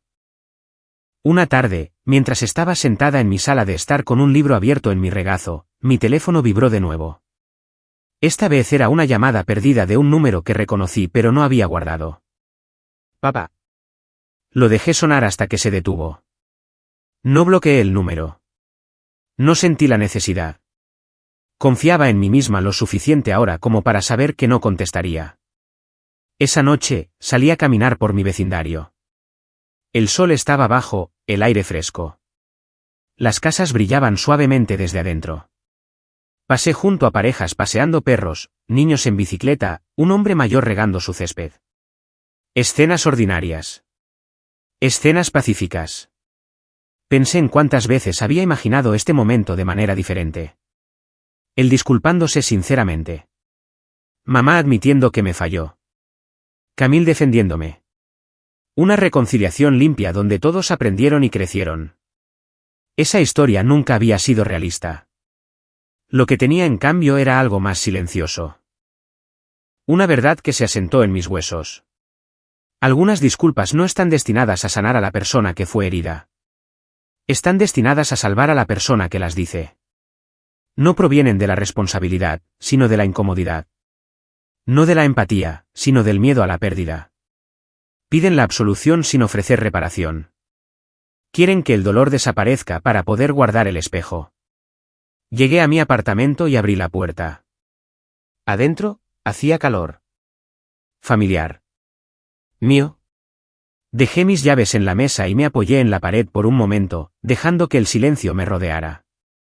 Sentí tristeza, sí. Tristeza por la familia que nunca tuve realmente. Tristeza por las versiones de ellos que podrían haber existido en otra vida. Pero también sentí algo más. Paz. El tipo de paz que llega cuando dejas de confundir las palabras con el cambio. Supe entonces que no respondería a más disculpas que me pidieran desaparecer para que otros pudieran sentirse mejor. Y mientras apagaba las luces y me preparaba para dormir, entendí algo que nunca me enseñaron mientras crecía. Hay disculpas que llegan demasiado tarde. Y a veces, lo más valiente que puedes hacer es dejarlas así. La vida no se detuvo después de esa comprensión. Siguió moviéndose, silenciosa pero constantemente, como siempre lo hace la vida cuando finalmente dejas de discutir con ella. Pasaron semanas. Luego meses. El invierno se suavizó en una primavera temprana, y el mundo fuera de la ventana de mi apartamento comenzó a cambiar en pequeñas y esperanzadoras formas. La nieve se derritió en parches de hierba marrón. Aparecieron brotes en árboles por los que había pasado 100 veces sin darme cuenta. Gran parte de mi vida la había pasado sobreviviendo que casi me pierdo el momento en que comencé a vivir. Mark lo notó antes que yo. Había sido parte de mi vida por un tiempo, mucho antes de Navidad, mucho antes de que todo se desmoronara. Conocía la historia de mi familia a grandes rasgos, pero no los detalles. Siempre había tenido cuidado de no llevar ese peso a nuestra relación. No porque no confiara en él, sino porque todavía estaba aprendiendo a llevarlo yo misma. Mark era estable de una manera que no exigía atención. Escuchaba más de lo que hablaba. Cuando me alejaba emocionalmente, no me perseguía. Simplemente se quedaba. Cuando establecía límites, los respetaba sin necesidad de una explicación. Eso solo se sentía radical. Una noche a finales de marzo, estábamos sentados en el sofá comiendo comida para llevar, nuestras piernas entrelazadas, la televisión sonando suavemente de fondo. Me tomó la mano y la sostuvo más tiempo de lo habitual. Me volví para mirarlo, esperando una pregunta o un comentario. En cambio, sonrió, nervioso de una manera que nunca antes había visto. Dijo que me amaba. Dijo que amaba la forma en que me movía por el mundo. La forma en que me mantenía firme. La forma en que me había reconstruido sin volverme amargada. Dijo que no quería esperar más para decir lo que había estado llevando dentro. Luego metió la mano en su bolsillo. El momento se sintió irreal. No cinematográfico. No dramático. Simplemente profundamente humano. Mi pecho se apretó, y por una fracción de segundo, el viejo miedo intentó salir a la superficie. El miedo a que las cosas buenas fueran temporales. A que la felicidad siempre viniera con condiciones. Mark me pidió que me casara con él. No dudé. Dije que sí, y la palabra salió clara y fuerte, sin dudas escondidas detrás. Cuando deslizó el anillo en mi dedo, algo dentro de mí cambió. No porque un anillo cambie quién eres, sino porque me di cuenta de lo lejos que había llegado de la chica que creía que solo era valiosa cuando era útil. No se lo dijimos a muchas personas de inmediato. Nos quedamos con la noticia, dejándola convertirse en nuestra antes de compartirla con el mundo. Cuando la anunciamos, lo hicimos de manera simple. Una foto de nuestras manos juntas. Un breve pie de foto. Sin explicaciones. Las respuestas llegaron a raudales. Amigos. Compañeros de trabajo. Personas con las que no había hablado en años. Mensajes de felicitación, emoción, calidez. Los leí lentamente, permitiéndome sentir el apoyo sin encogerme ante él. Luego, inevitablemente, mi familia se enteró. El primer mensaje vino de mamá. Escribió que había oído la noticia y quería felicitarme. Escribió que esperaba que esto significara que yo era feliz. Escribió que le encantaría participar, ayudar a planificar, arreglar las cosas. Miré el mensaje durante mucho tiempo. Estaba cuidadosamente redactado. Educado. Casi gentil. Pero debajo, todavía podía sentir el tirón familiar. El intento de volver a mi vida ahora que había algo que valía la pena celebrar. Algo público. Algo a lo que podían asistir. Papá siguió unos días después. Su mensaje fue más corto.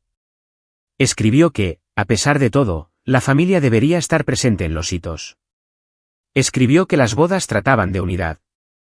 Escribió que la gente hablaría si no estuvieran allí. Escribió que debería pensar cuidadosamente antes de tomar una decisión que no pudiera deshacer. Al leer sus palabras, sentí que una extraña calma se apoderaba de mí. No ira. No tristeza. Certeza.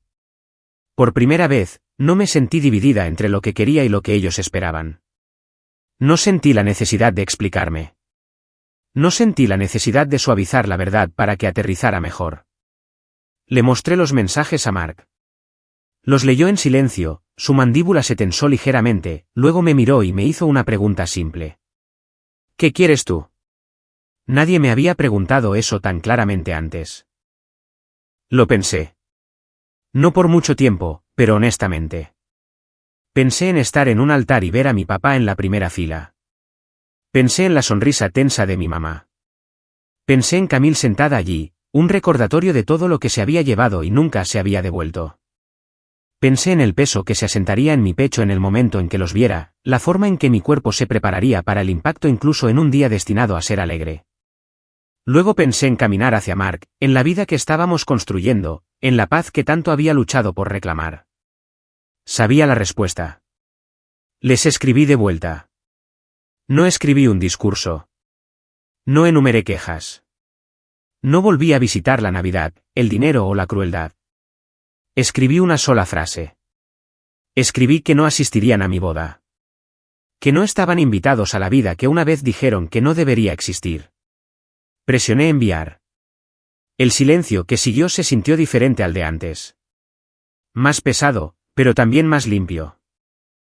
Como cerrar una puerta que había estado abierta demasiado tiempo. Mamá respondió primero, preguntando cómo podía ser tan fría. Papá siguió con ira, acusándome de castigo, de crueldad, de destrozar a la familia. Dijo que estaba demostrando todo lo que él siempre había dicho sobre mí. No respondí.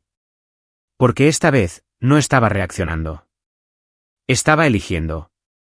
Me senté con Mark más tarde esa noche, mi cabeza apoyada en su hombro, su brazo alrededor de mí. No me preguntó si estaba bien. No me dijo que todo estaría bien.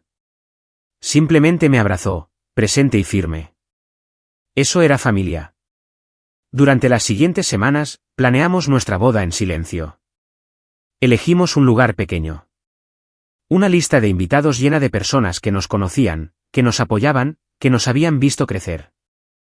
No hubo conversaciones dramáticas, ni negociaciones, ni compromisos cargados de culpa. Solo alegría. Alegría simple y honesta. A medida que se acercaba la fecha, me encontré reflexionando sobre la persona que solía ser. La hija que creía que era un plan de respaldo. La que pagaba, se quedaba callada, esperaba una aprobación que nunca llegó. La que pensaba que la resistencia era lo mismo que el amor. Ese papel ya no me pertenecía. No era un comodín. No era un repuesto. No era un error.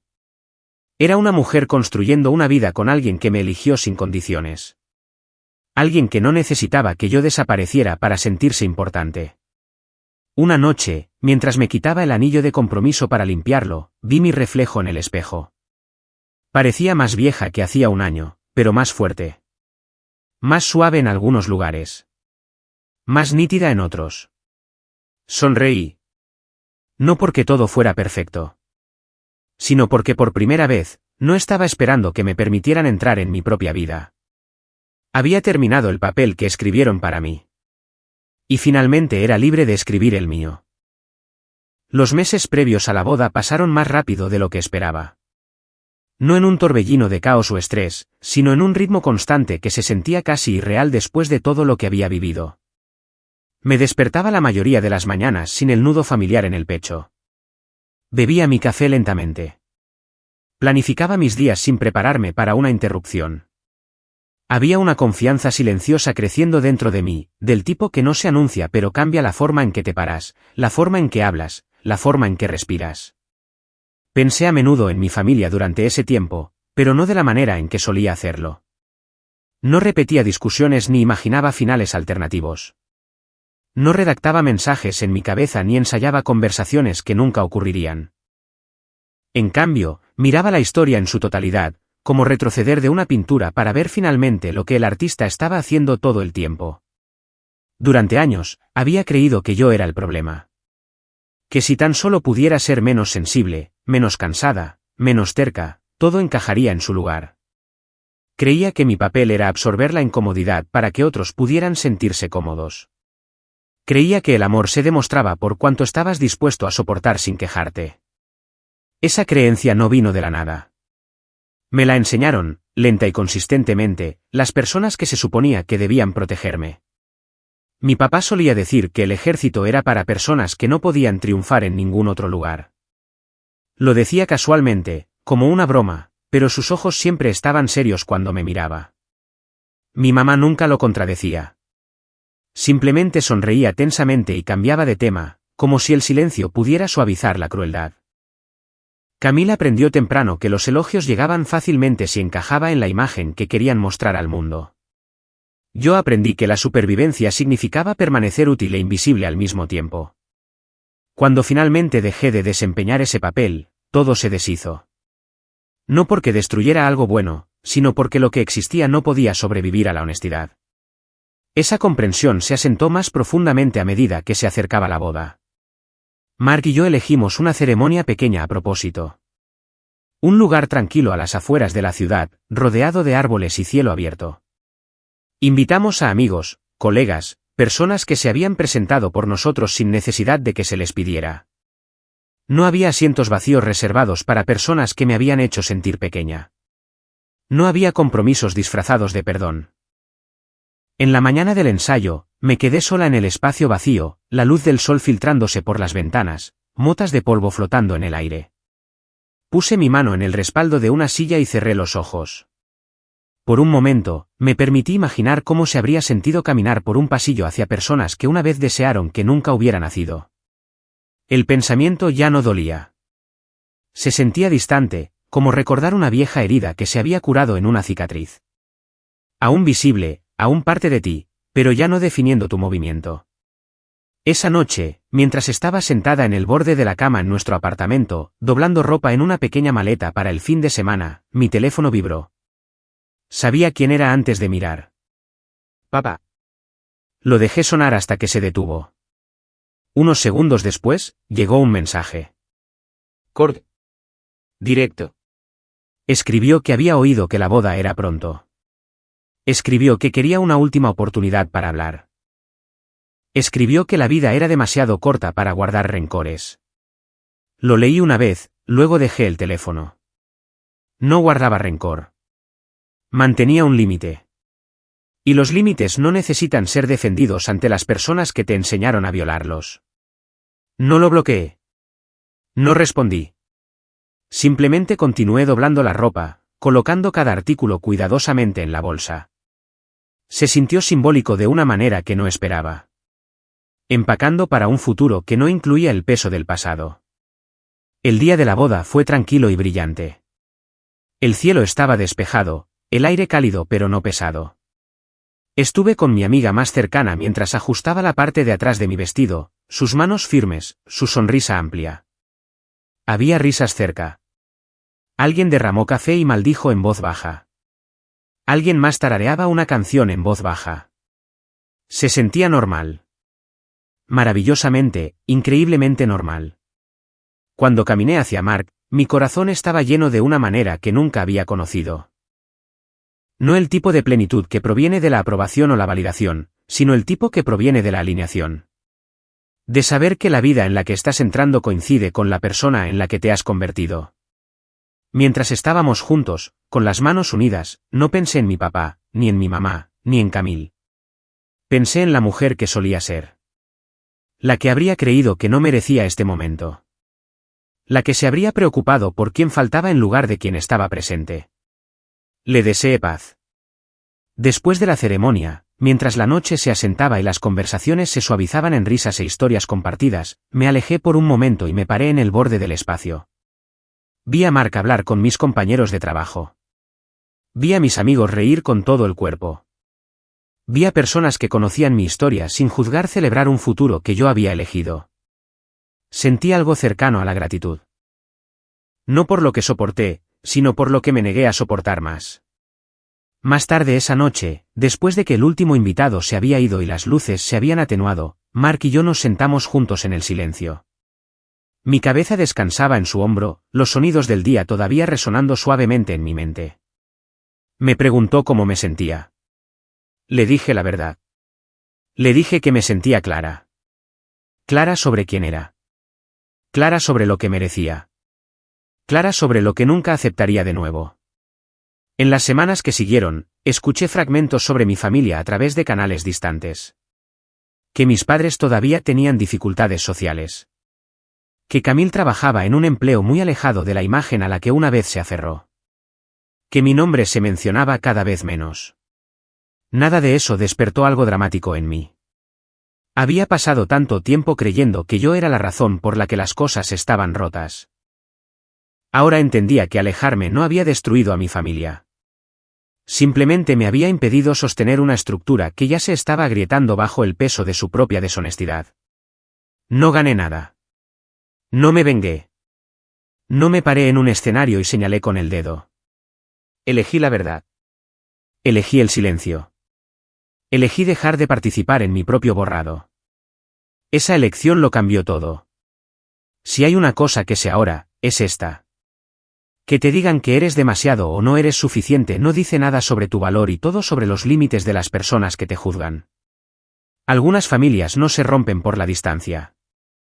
Se rebelan por ella. Nunca fui el error. Fui el espejo en el que no querían mirarse. Y alejarme no me hizo fría ni cruel. Me hizo completa.